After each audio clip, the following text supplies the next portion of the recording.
Very cool. Well, thank you so much for joining us tonight. I'd love to get going on tonight's webinar. My name is Andrea. I'll be your co-host and moderator tonight. I have two wonderful individuals with me who will be introducing themselves momentarily. Just before we get into tonight's presentation, I do have a couple of housekeeping rules, so to speak. First and foremost, this webinar is recorded and you will receive a recording within your inbox within a day or two. In terms of how long we're looking at running tonight's session, 45 minutes to an hour. So we absolutely love having these be a discussion, a conversation. So we encourage you to get in all your questions in the chat. There'll be a couple of times throughout the webinar where we take a quick pause and you get those questions answered, whether it be about LSAT prep, whether it be about law school admissions, or any sort of little questions that you have about the process. We are here to support you and get those answered. In terms of what tonight's discussion is all about. So we'll be speaking about a breakdown of all the LSAT sections, proven LSAT strategies, expert time management, coping mechanisms for test anxiety. Some really, really interesting conversations to be had tonight. Before I pass it off to our wonderful speakers, I'd love to take a moment to introduce who we are, because there's a ton of new faces. You may have never been on one of our webinars before, or you may be returning. Either way, we're super excited to have you here. Like I said, my name is Andrea. I'm with Juris Education. We're a globally recognized law school admissions consulting firm offering comprehensive support from test prep to law school admissions and even bar exam tutoring. With a 94% acceptance rate, our students get into the top law schools in the United States.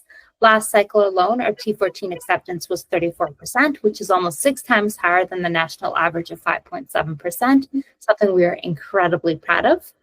We believe in starting the law school application process as early as possible, which is why we offer pre-law advising and profile development. This focuses on building each student's professional cover letter and resume to highlight their most meaningful experiences. We also help candidates boost their academic transcripts and GPA, find stellar internships, and create a timeline for LSAT prep. We have one goal, and that's to get applicants into their dream law program. Our private LSAT tutoring assesses each candidate's strengths and weaknesses. This helps create a custom study plan structured for the days, weeks, and even months ahead. We tailor our approach to each student's unique needs and schedule, providing the right assessments and lessons as they become familiar with the test content, strategies, and format. On average, we see a 12-point increase for 45 plus hours of tutoring and offer a 165 plus LSAT score guarantee with our 60-hour program. Once we've helped shape an outstanding candidate, we support in creating the perfect application. This guides the creation of a well-balanced list of target, safety, and reach schools. We also help build strong resumes and obtain letters of recommendation from the right recommenders. Our admissions counselors, who are also writing experts, will brainstorm, outline, and edit, your supplemental and personal statements until they are perfect. Our goal is to build the perfect candidate and application. We use every tool in our skill set to ensure the products we create with our students stand out from the rest. We're excited to have you here. We're excited to get going, and we are even more excited to your future consultations. With that being said, I'd love for these two individuals to introduce themselves. I think they are some of the best of the best. They know the LSAT in and out, and I'm excited to sit here and learn and listen. Awesome. I guess I'll go first. Yeah, go for it. Yeah, well, hi everyone. My name is Madeline. You'll have to bear with me this evening. I have a bit of a cold, so I'm a bit hoarse today. But again, my name is Madeline. I graduated from Georgetown University, where I did my undergrad. I took the LSAT in 2020 and scored 173, the first and only time I took the exam. I haven't actually personally attended law school. I've had 2 little kids since graduating college. So I have a 6-year-old and a 3-year-old. So they keep my hands pretty full right now, but I actually do plan on applying to law school in the near future. So that's something I'm very excited about. And I've been tutoring for the LSAT for about 3 years now. So it's a little bit about me. So hi, I'm Mika. I took the LSAT all the way back in 2011. I took it twice. I got a 172 and then a 179. I went to the University of Chicago Law School, and I worked as a corporate bankruptcy litigator for about 5.5 years before coming back to teaching. I guess I've been teaching full time now for like 2.5 years or so. And yeah, I do this full time. So this is just like Madeline, very professional. Really excited to give this webinar.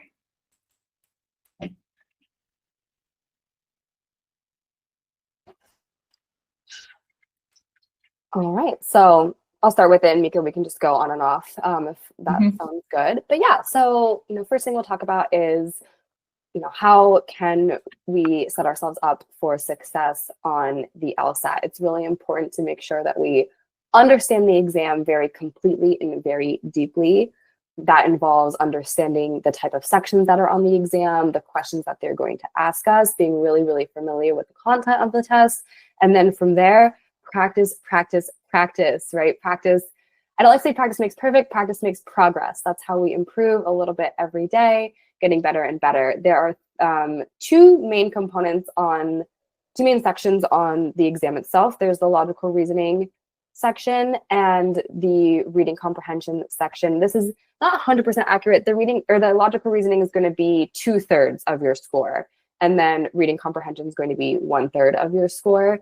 And then there's an argumentative writing portion of the exam, which is unscored, and that is administered separately from the test. So when you go in to take your official LSAT, it'll just be the two sections, logical reasoning and reading comprehension. And again, the writing is administered separately and is unscored.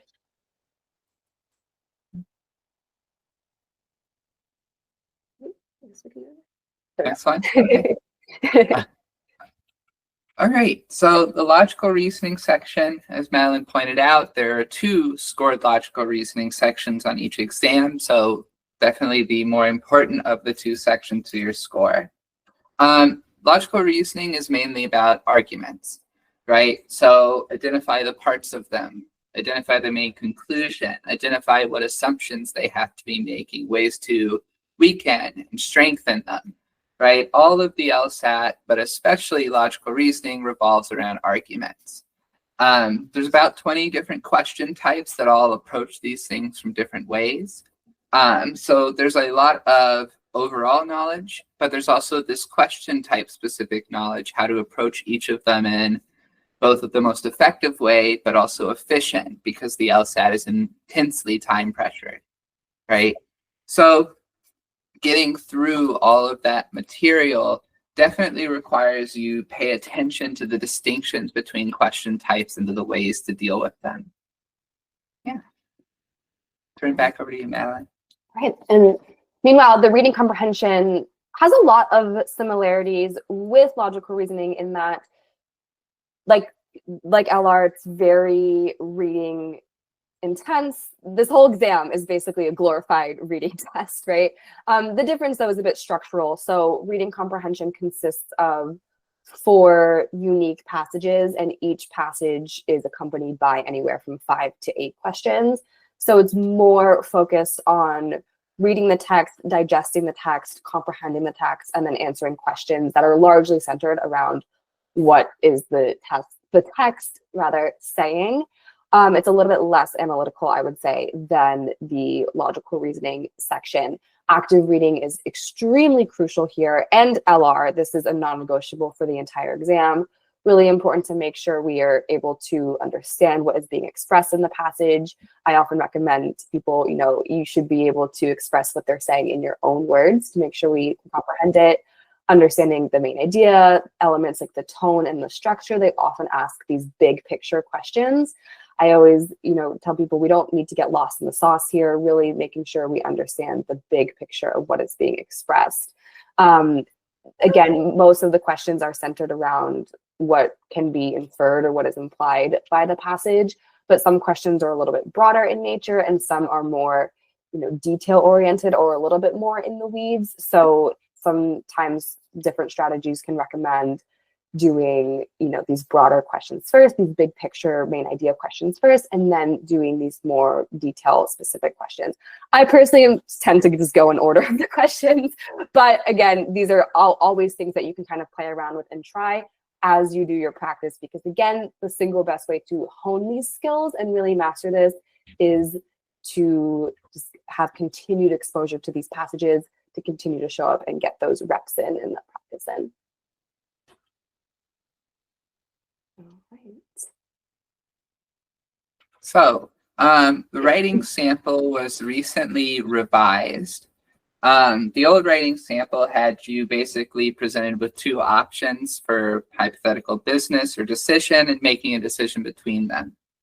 Now the writing sample, I think, is a lot more complex but fun in the sense that you get a topic to write persuasively about, and you're presented with, I think, 4 different sources with different opinions on that topic and different things they're focusing on.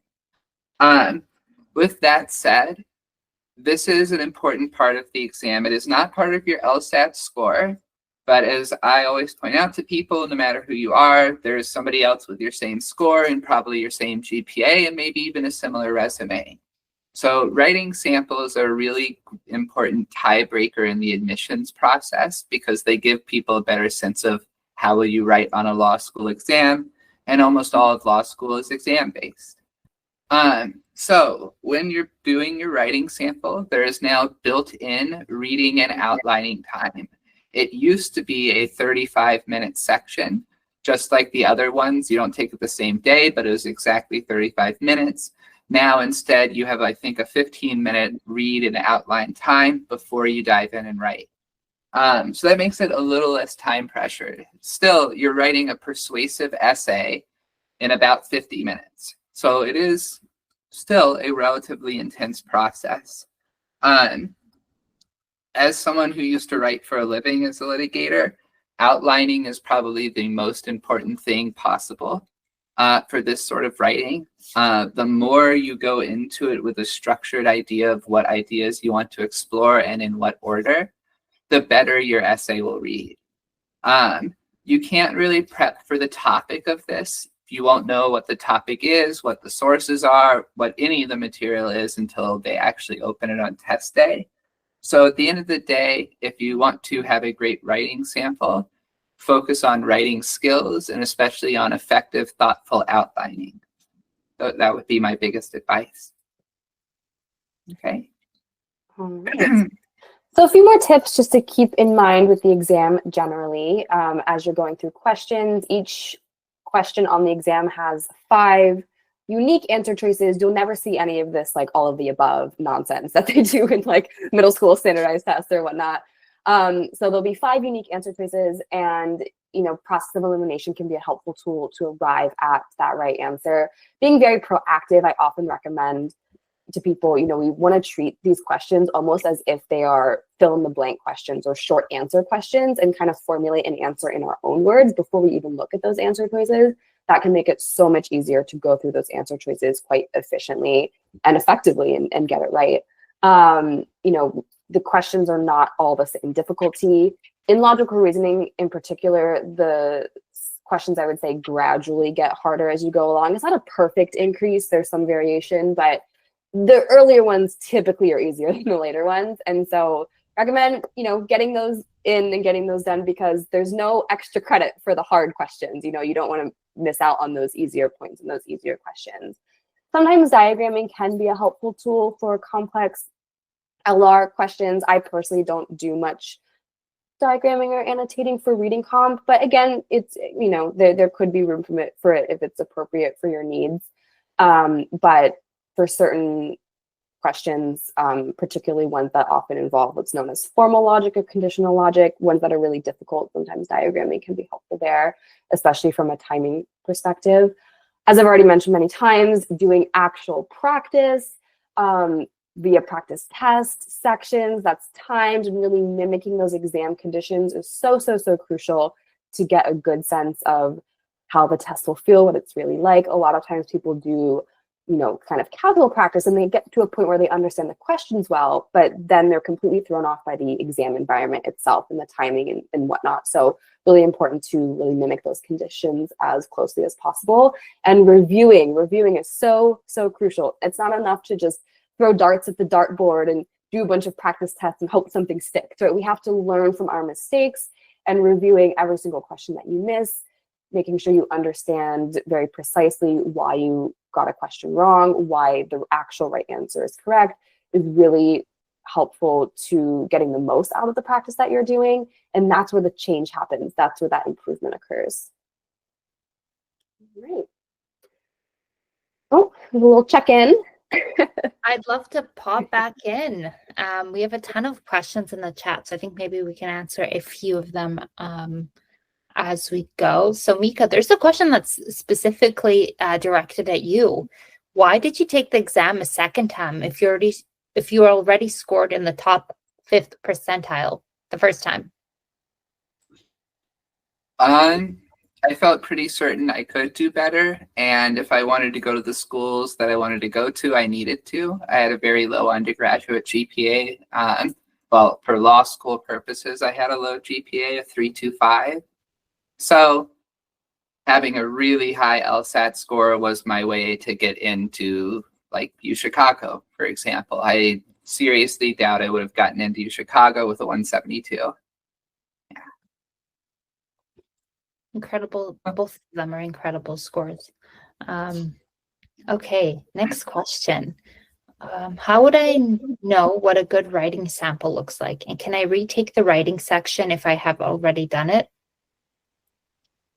Yeah, so I think in terms of a good writing sample, one that is, just clear, cohesive, makes a clear argument, no sort of half-baked or split the difference arguments. You want to take a clear position and, argue for your position and also defend your position as well. Anticipate any sort of, counterpoints that could be made against it. I think they're really looking just to make sure the quality of the writing is, again, cohesive, decently well written. They know that this is an impromptu essay, so they don't expect necessarily Pulitzer Prize worthy material here, but they want to make sure that it's a solid display of your writing capabilities. Make it well structured, typically having like an intro paragraph, several body paragraphs. Again, sort of just a traditional argumentative essay. Do your best to make sure it's not littered with grammar and spelling mistakes. Just again trying to display a strong command of English writing. In terms of retaking it, I think you are able to do it. I don't think they offer it by default, the LSAC. I think if you do want to retake it, you have to request it. And Mika can confirm this for me. I don't think most people are in a position where they would want to retake it. So that's why it's not like the default option. But I'm pretty sure it is an option if you feel like you want to or need to. I'm not sure. Mika, maybe you can confirm that. Yeah, if you retake the LSAT, you also have the option of retaking your writing sample, or you can rest on the writing sample you did the previous time. Yeah. So it's really just like, do you want to redo the writing sample? Yeah. Awesome. So we have a ton of different questions in the chat, but I want to, again, be mindful of time. So I think we can continue on in the conversation, in the presentation, and then come back because there are a ton of really great questions.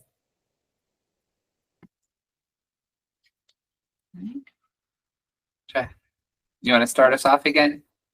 Sure. We'll keep going. Go for it. So we'll talk a little bit about the timing of the exam. I think, as Mika mentioned several times, it's one thing to understand the questions and get them right. It's a whole nother game to execute this in 35 minutes. The time pressure is really quite strong. And I always say, the single best way to get faster is to get better.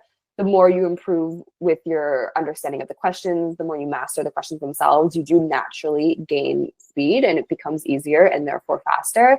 But, there's a few small things that we can keep in mind as well to be more intentional, more proactive about managing that time wisely. So with pacing, being mindful of the time that you spend on the question. I wouldn't say personally, I don't necessarily allocate like X amount of time that I must do, but I think it's helpful to be loosely aware of how long a question is taking you. If you're bleeding into several minutes on a question and you're not making any progress with it at all, could be worth maybe moving on and flagging it to come back to.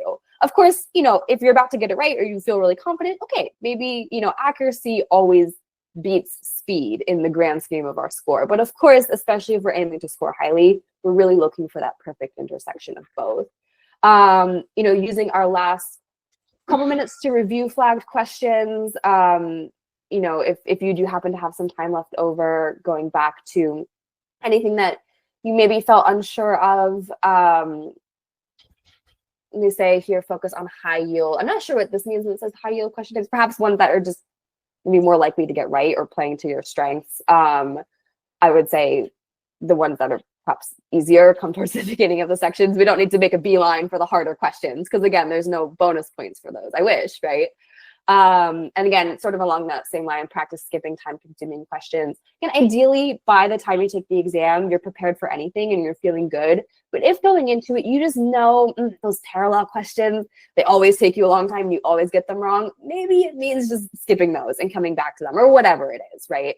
And so again, really just playing to your strengths. And this is why review is really helpful too, because you get that feedback on what you understand really well and what maybe is still a bit of a weak spot for you.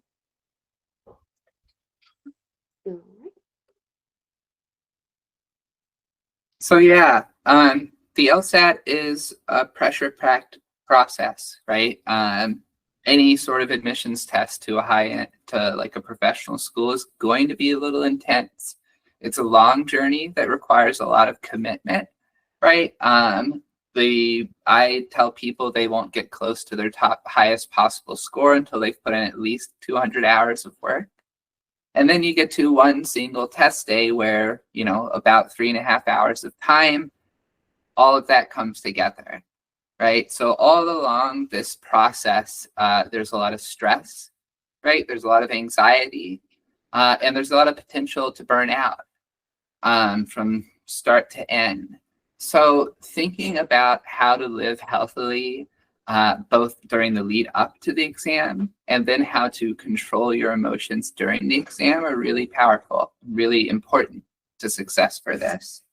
So I'm not going to lecture you on how to do like long-term health. All I'll say is that having a mindfulness, relaxation, some sort of thing that really helps you disconnect for a little while is important. And I'll also say to not work 7 days in a row. That's the road that leads to burnout. On test day, though, there are a lot of things that you can do.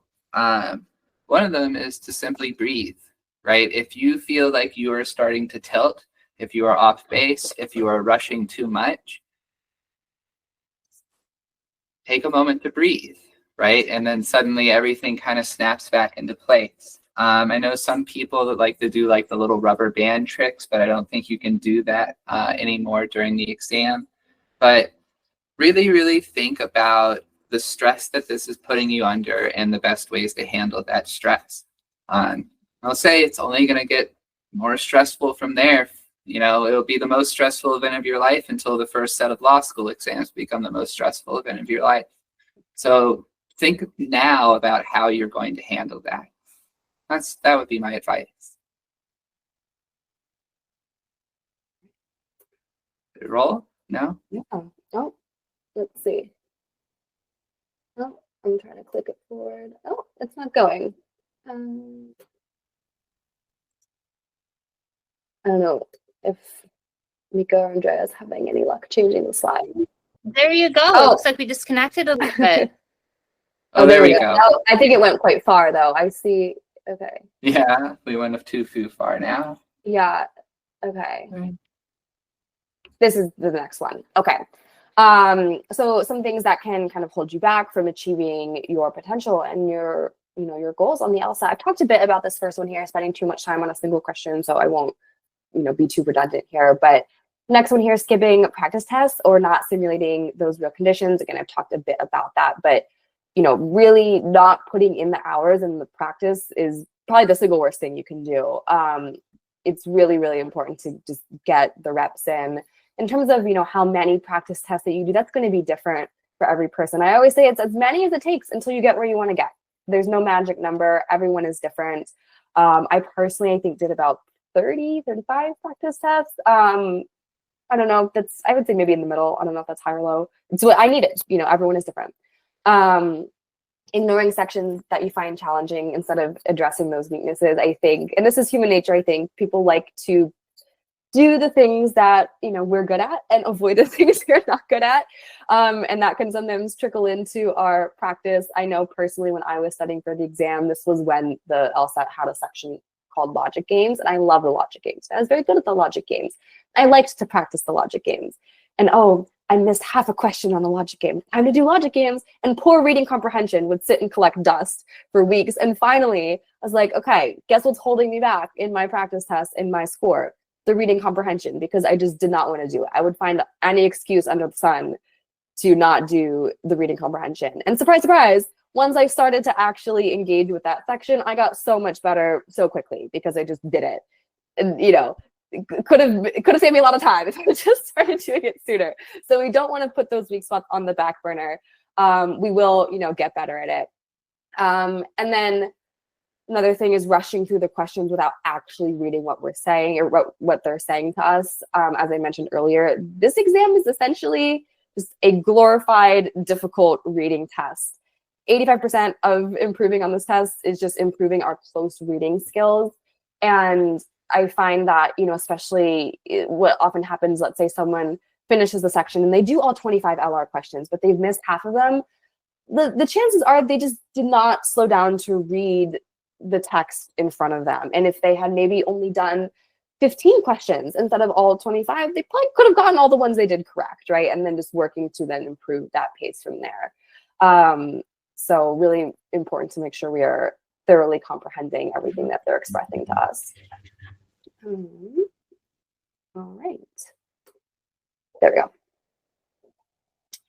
All right. So when we talk about, I guess, what to focus on in each section, Madeline hit it really well. This is a test about reading well.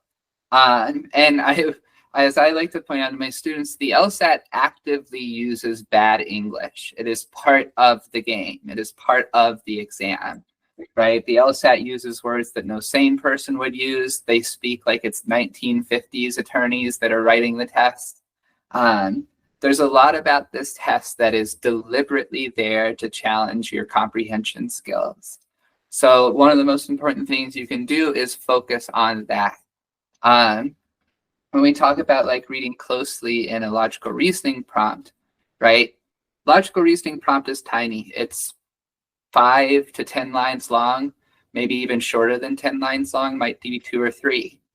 A lot of what goes into these is what they pointed out, identifying assumptions.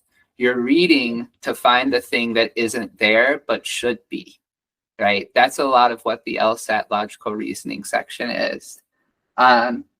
You also have a class of questions that are about how to draw conclusions, right? So we have these things like must be true and most strongly supported that test your ability to reason based on what's given to you. So that's a much smaller set of questions than the ones that are having you engage with the argument in some way. That might be a flaw question where you're identifying what the argument is doing wrong.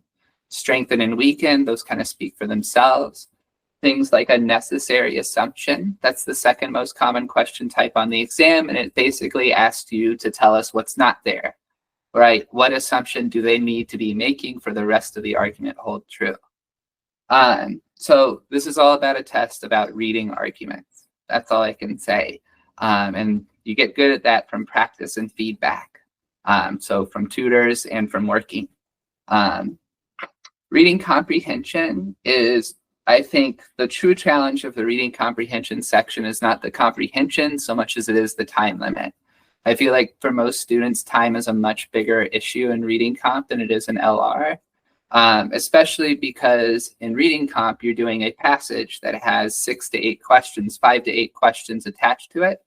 So if you have 5 minutes left for the last passage, well, 2 to 3 of those are automatically going to be reading, and then you've got 6 questions to answer in 2 minutes. So you can see why time pressure really hurts you on reading comp more. So the question then is how to effectively approach reading comp from a time perspective. I'm a big note-taker person. I have a very disciplined, concise note-taking style that I've been using probably, I think, since I first took the LSAT. I think that's where I developed it.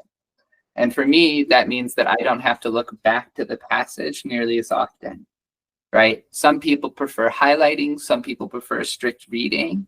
But what I guess I would challenge you to do is think about which of these approaches is actually the most efficient, right? Because that's going to define a lot of success there. Time management across the sections is a little bit wonkier to talk about, right? What I do tell people a lot is it's good to start practicing on an untimed basis. And in fact, you should stick with that for a long time, in my opinion, basically until you're getting close to the score you want, or you're less than a month and a half from the test. And then as you work on timing, you should not immediately drop to 35 minutes per section. You should try to gradually force yourself to be faster and faster, right? To slowly reduce your time constraint so that you organically improve instead of diving in headfirst all at once. I will say the students that adapt to the time limit most easily have been ones that followed that strategy. That gets you there better. Otherwise, strategically, I think Madeline's already hit a lot of the main points here.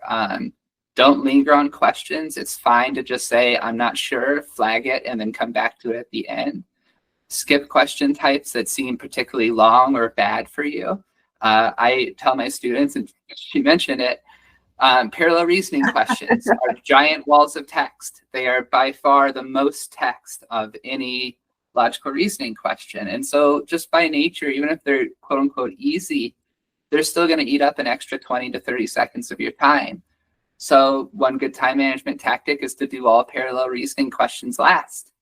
Just be thoughtful as you practice. Think about what works for you, what goes fastest for you, what you're slowest at, and adapt around that to try and maximize your score, right? Because the test is obviously a test of a lot of skills, but the biggest skill is maximizing your score. So that's kind of the way I would put it. We're gonna skip this because I feel like we've said everything on this slide. So we'll go to the next one. Okay, getting a little bit more into, and this is sort of piggybacking off what Mika was just saying, in terms of really analyzing how your practice is going, what is working for you in terms of, strategy to complete the sections, to complete the questions, but then also just what areas in terms of the questions themselves or sections that may need more attention, more practice, etc. Whether it's certain question types in logical reasoning, or maybe your LR is going great. And again, the reading comp you just need to get a little bit more of it done, and just getting more practice there. Tracking your accuracy rate, when you do practice tests, keeping track of your exam performance to see how you're doing in each section. There's a lot of ways to go about this. There's a lot of platforms out there that do this for you. I'm, pretty analog, and I just did it on pencil paper, worked just fine for me. There's a lot of ways to go about it. Of course, reviewing incorrect answers, making sure understand them. Talked about this.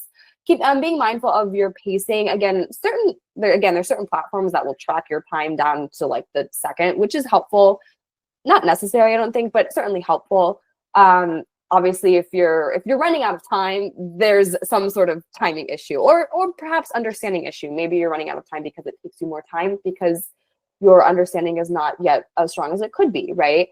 Kind of seeing where, when you review a section, being mindful of where were there any snags? Did you notice there was a question that maybe took you a little bit too long that it didn't need to, right? Kind of really analyzing that and breaking that down. If there's any certain patterns and types of arguments or certain passage topics that tend to give you trouble, just being mindful of it. I always say, I think certain topics in reading comp will often get a bad rap, where people have the topics they don't like. I like to be careful with this because sometimes it can be self-fulfilling. If we tell ourselves, oh, I'm bad at science passages, then magically we're going to continue to be bad at the science passages, because oftentimes it manifests negatively that way.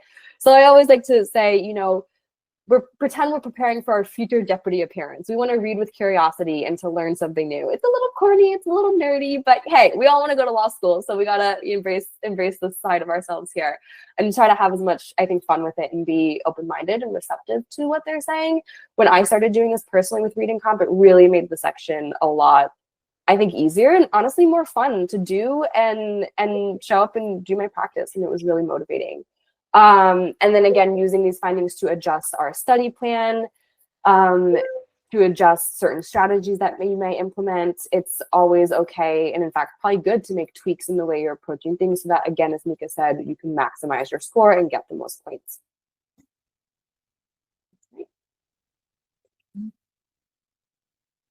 Okay, so sort of day of prep, right? Um, this stuff matters, y'all. People have good days and bad days. You want to make sure that this is a good day for you, right? And that means planning ahead to make sure you're not dealing with anything last minute, that you're not scrambling, any of that.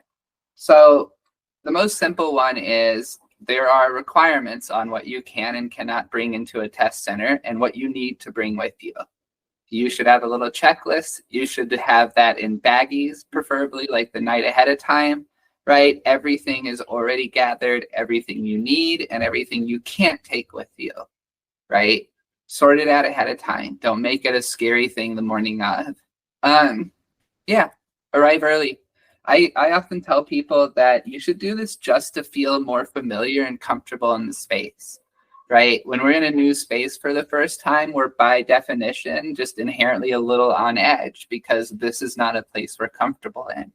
So it's never a bad idea to get there 30 minutes, an hour, 2 hours ahead of time, sit down, listen to music, whatever you want to do to unwind and relax before the exam.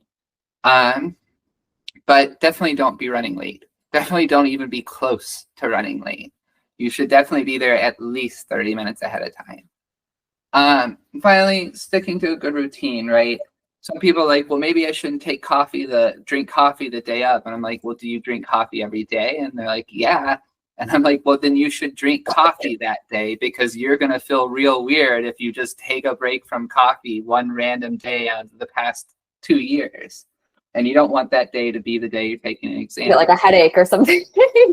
Don't want that. No withdrawal symptoms day of. Right? So stick with your routine, right? Eat something that's not going to upset your stomach. Don't go partying the night before or even the night before that, right? Make this the best day possible for you. On the other note, you can take the test remotely from your home. I do strongly suggest you take it in a test center. The proctors there are professionals who know what they're doing. Their test centers are generally very well prepared. And if something goes wrong with their computers or iPads or whatever they're using to test you on, that's on them, not on you, right? So the biggest thing though is just the proctors there are professionals. If you take it from home, it's just some random person getting paid minimum wage to stare at you, who also has a button that can invalidate your entire exam and months of work. I don't want to like have that person have that button. I'd rather go to a test center and have a professional who I can trust to manage things well and not do any crazy stuff, because I've had the students have massive setbacks because of bad proctoring. So I guess what I'm saying is all of this applies to taking it at home as well, but with a strong recommendation, you don't do that. Yeah. I will say I took mine at home, but I took it during COVID and there was no option. It was only remote for about a year and a half. I will say I personally did have a great experience. But I'm also someone like I get secondhand stress from other people really easily. And I really benefited from taking it in the same space that I always studied. Also, it just was my only option. So it was kind of a non-decision. But they're not all horror stories. There definitely are though too. So it's something to keep in mind. I would say, evaluate as well sort of your personal preference, depending where you are as well. If you live somewhere quite rural or something, there might not be, great access to it. You might have to drive 2 hours or yeah, something. so something to keep in mind too. So staying confident under pressure. Again, I know Mika touched on this a little bit in a previous slide about, being positive, managing stress effectively. I actually, and I know Mika talked a lot about what, things you can do on actual exam day. So I'll talk a little bit about, in your actual prep and your practice, how you can start to build this skill, because I really think what can help so much with making sure you're in a good headspace and just going into the exam really confident and calm, cool, collected is really not so much anything you can really do on test day, but instead having that faith and confidence in all of the work that you've put in over, weeks, months of preparing for the exam and, working on sort of building that confidence and building that sort of stress management, and again, having confidence in all the work you've done and showing up and crushing it. I think that for me personally really helped a lot with being able to feel good about it. I had felt really confident with where I was in my practice tests. And, of course, we all have good days, we all have bad days. I was receptive to the fact that, it could be that maybe I might score a smidge lower on the exam. It happens, but I was accepting of that. And I think counterintuitively that actually allowed me to perform, better because I wasn't feeling overwhelmed and almost, debilitated, I think, by the stress. It's very nervous or very normal to feel nervous. I think it would be weird if you didn't feel any sort of nerves. But again, really, this is why we do the practice. We put in the work and we have confidence in that.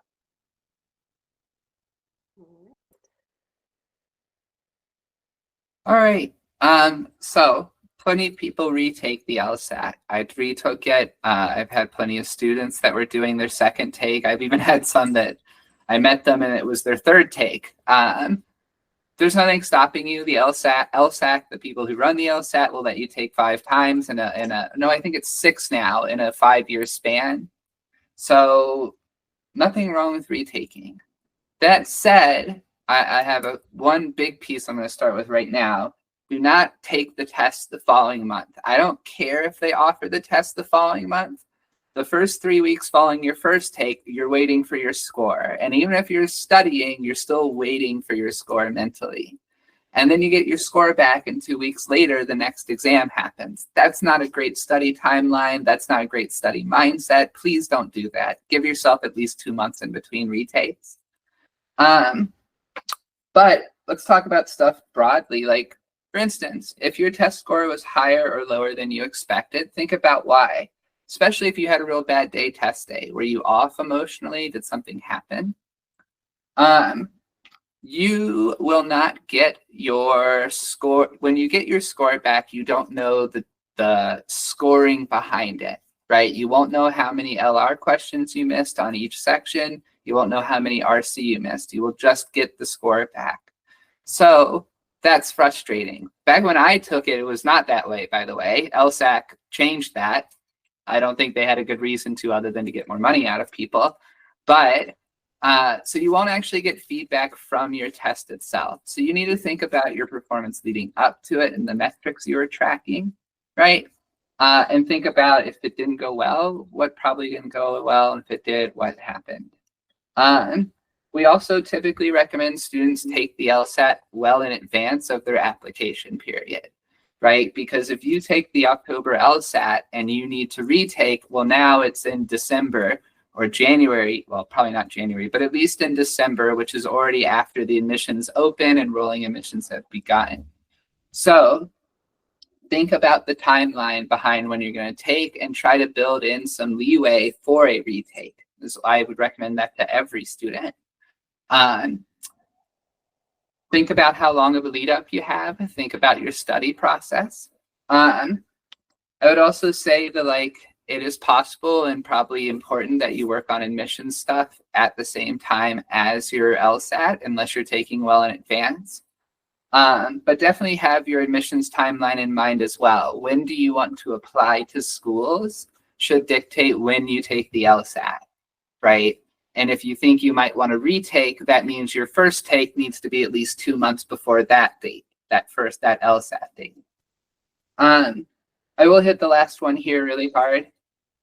Everyone deserves to celebrate the day after they've taken this exam, right? It's a really tough exam, a really intense process, a lot of work. If you've made all of that effort, you should celebrate yourself for working that hard, regardless of the outcome. Very few people will do something this intense test-wise, right? Very few people have educational experiences that will be this intense, and you should be proud just for getting through it and giving full effort. Yeah. All right, I'll roll it on. So yeah, I think this is the last slide, but basically just to reiterate again, the LSAT is tough and it requires a lot of work, but it really is the key for, unlocking your future legal education and your career as a lawyer. So it's something to definitely give 100% to and take seriously and do your best and work your hardest. it's worth it in the end, right? Mika and I can speak as people who've been through it and gotten through it. We made it out alive, and so we're all the better for it, I think. So again, it's just one day at a time. It's really important to, we all have bad days with our studying, that we get back up and we do it the next day. There's many facets or many elements that are involved when you apply to law school, but of course the LSAT is one of the most important things. And yeah.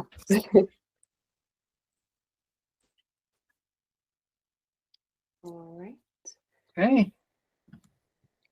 So I'd love to pop back in. We're actually towards the end of our presentation. So I know we have about 10 more minutes left. I'd love to, before we get into the Q&A portion, I'd love to just ask our audience of a quick favor.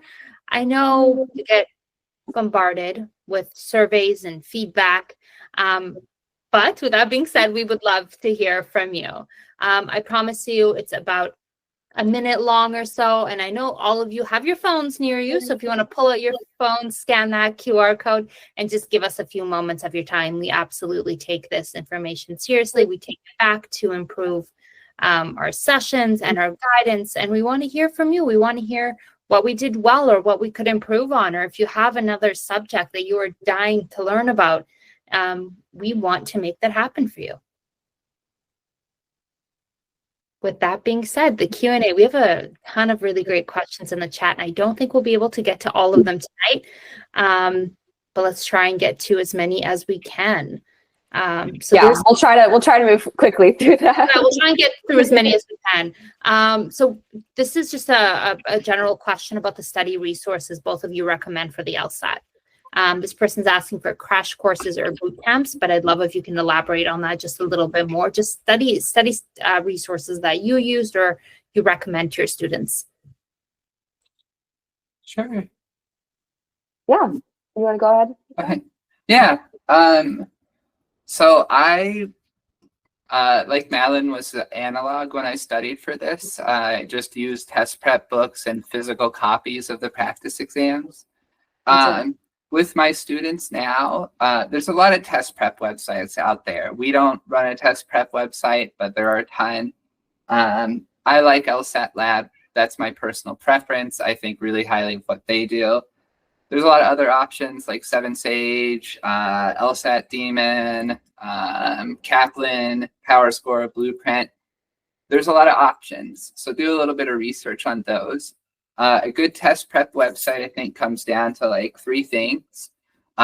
Tracking and analytics, right? Is it going to let you review your own performance in a useful, interactive way, right? Number 2 is the quality of the curriculum, right? Is their video and written curriculum good? Do I respond well to these instructors and the way they look at things? And then what was 3?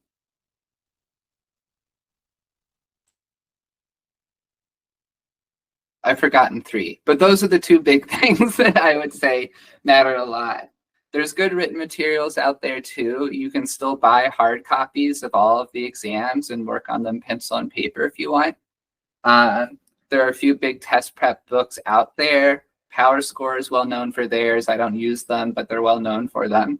I use The Loophole, which I think is a great resource by Alan Cassidy. It's a really great introduction to the logical reasoning section and what it's doing. That's probably the only written resource that I use with students on a mostly standard basis. Yeah.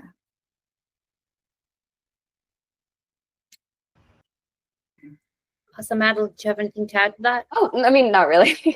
I was gonna say I just personally used official LSAT practice tests. I would say if I had to say that there, if anything is non-negotiable, it's having actual practice tests. Like there's really no way around practicing without the practice test. You could get every book under the sun and it's not helpful if you're not doing actual official LSAT questions. So I recommend starting there and then sort of evaluating what you might need or kind of filling in the gaps that way. I think that's a really good segue into the second question, which is what does a good practice look like? So maybe just a few tips and tricks to what a good study schedule entails. Yeah. And this is something that's going to be really different for everyone. I always say the best study schedule is the one that is sustainable for you. Okay. We don't get bonus points for pretending we're going to study for 40 hours a week and then not doing it because that's unsustainable or overwhelming. So, it's like with the creation of any habit. It's not realistic that you're just going to overhaul your entire life, to do something or to pick up this new habit. And not that the LSAT's like a casual habit, but we have to make it like one so that we show up and we do it, right? So really taking stock of what your schedule looks like and what is realistic. Maybe that means it's going to take you a little bit longer in terms of months or whatnot to study, but you're able to show up and do it. For me personally, I studied for about 4 months total, 10 to 15 hours a week, I would say. And it really varied. There was probably a few weeks in there that maybe it wasn't even quite 10. Maybe there was a couple of weeks that was a little bit more, but that's what just worked for my schedule. And once I got familiar and felt confident with, the questions and the content of the exam, I did 3 practice tests a week. And for me with my schedule, I only had time once a week to do it in one sitting, like all at once. And then the other tests I would have to do broken down. That's just, I would do it when my daughter napped at the time. And she went down for her nap, 2 sections, and then, next day, 2 more sections. And it was just like, that was my life for 4 months. And that's what worked for me. It allowed me to just show up and do it. So that might work for you, or, it might be a little bit different. But that's what I say, really just take stock of what responsibilities and obligations you have in your life. At the same time, if law school and the LSAT is something that is really important to you, you may have to be creative and, put some intent into carving out the time and sort of reprioritizing your time as well. Yeah, I don't think I have that much. I thought that was great. Yeah. Mika, there's a quote. I know we've done enough of these together. Okay. There's a quote about, you always say it has to, and I still don't remember it apparently. LSAT points and the correlation between scholarship money. Yeah, so the rough metric would be that about each point on the LSAT is worth about $10,000 additional dollars of scholarship money. That changes depending where you are on the curve, but broadly speaking, it's very true. For instance, I can give my typical walkthrough, which is I was waitlisted at U Chicago and got in off the wait list. At U Michigan, I had a 1-year scholarship. At Wash U in St. Louis, Wusel, I had a 2-year scholarship, and for University of California, Irvine, I had a full ride. And that my LSAT and GPA, like my GPA was terrible at most of those schools, but that just tells you what the effect is as you move up and down sort of the rankings ladder. So I always I'd say to people, think about going to the school you want and then think about graduating from the school you want with almost no debt, right? That's why the LSAT especially matters, because it can be a big determinant in that outcome. Yeah. And I bring that up because there's a couple of questions in the chat where these people, where the individuals are speaking to having a low LSAT score. Versus having a higher GPA, right? And if they should, this particular question was regarding an addendum, which isn't necessarily what tonight's webinar is about.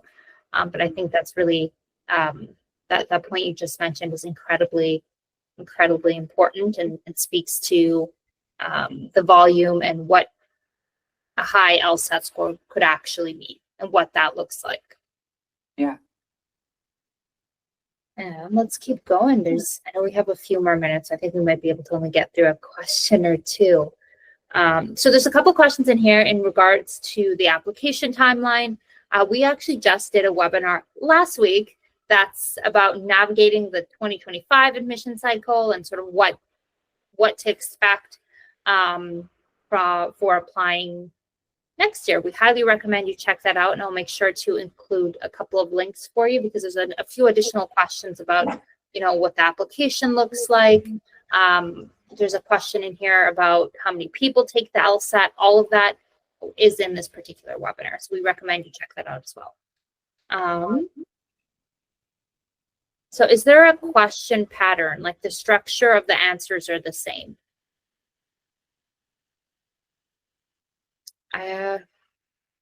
Mm, So I guess I would is that the question is there sort of any structure or pattern among questions on the LSAT? Yes.